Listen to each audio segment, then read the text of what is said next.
What's up guys, welcome back. So I made a video a few days ago about the most OP passives in Smite, so today we're going to go to the complete opposite end of the spectrum and take a look at some of the most useless passives in the game. Obviously none of these are completely useless, every passive has its merits and some are better than others, but let's get right into it. First up on the list we've got Nox's passive, Flame of the Night.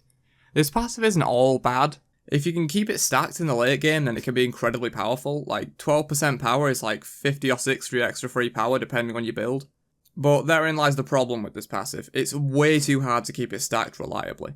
Especially in teamfights where the extra power matters most. Like, I get that you're supposed to stack it up before a fight and then land some abilities with the bonus power before it gets taken away, but to land her combo you have to be in fairly close, at which point you're likely to just lose like at least a couple of the candles before the combo even goes off. Not to mention you lose multiple candles to take damage abilities like Anubis and Bastet. Like, if Bastet just razor whips you, you lose all 4 candles and have to cast 4 more abilities to get them back, which really sucks. She's likely more safe in keeping them stacked in the early game, but then the percent power means less in the early game because she's got less items, so as with a lot of these, this passive can be useful, like even strong when it works out great for you, but that's just not how it works in most games, and the passive is way too inconsistent for me. Next up on the list, we've got Freitas passive.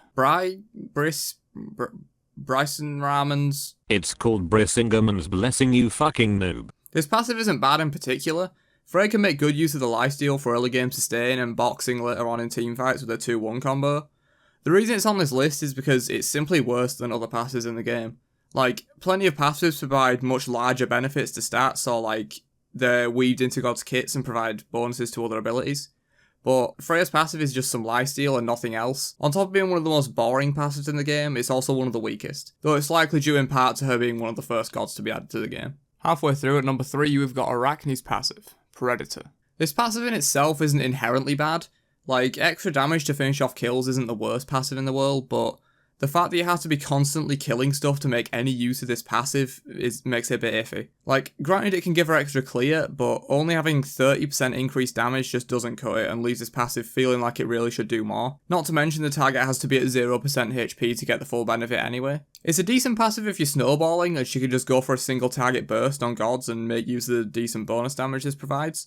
But if you're not ahead, like even if you're even, it just falls short of being useful enough to escape the list for me. Other passives just do so much more without requiring you to get people low. Like, Daji's passive in comparison here, she gets extra damage on her auto attacks that's not dependent on people being low. Like, it's just straight up bonus damage so she can poke with it. But this can also proc on her other abilities too, which makes it way more useful than Arachne's in almost every situation. Up at number 2 we've got Sobek's passive, Blessing of the Nile. The problem I have with this passive is that it doesn't scale into late game teamfights well at all. Like, even in the mid game, 21 protections is just unlikely to make enough of a difference. Fafnir's passive provides almost the same amount of protections, assuming it has the gold for it, plus it has the benefit of bonus farm, which is really important for supports. Keeping this passive stacked usually isn't hard, but it just doesn't give enough in my opinion. Like, early on it's great, 21 protections at level 1 makes Sobek one of the most tanky supports in the early levels, but once you get a few defense items online and people get their percent penetration items done, like Titan's Bane, Executioner, and Obsidian Shard, like 21 protections just isn't enough. Maybe if they boosted his protections by a percentage rather than a flat value, it might be a bit better, because it could scale better into the late game given a percentage of like his protections from items back and things like that, but in its current state it's one of the worst passes in the game outside of the first few levels, which is why it's made the list for me. And finally, the most useless passive to ever enter Smite in my opinion, Hachiman's Master of Arms. I don't know why the fuck this passive is called what it is, to be honest. Like, what does extra mana have to do with being a master of weaponry?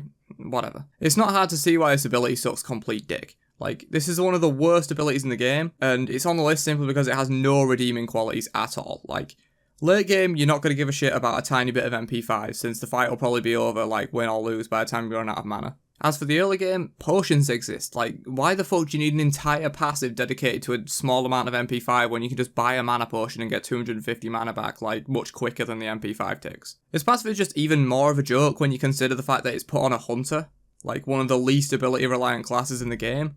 Like, granted he's fairly ability focused for a hunter and will use more mana than like Apollo might, but even on a mage this passive will be underwhelming. Like, putting it on a hunter is just a big fuck you to any Hachiman mains out there. Like, Vulcan's passive gives a bit less MP5 than this on average, but provides movement speed as well, and it's on a mage where the MP5 is actually relevant.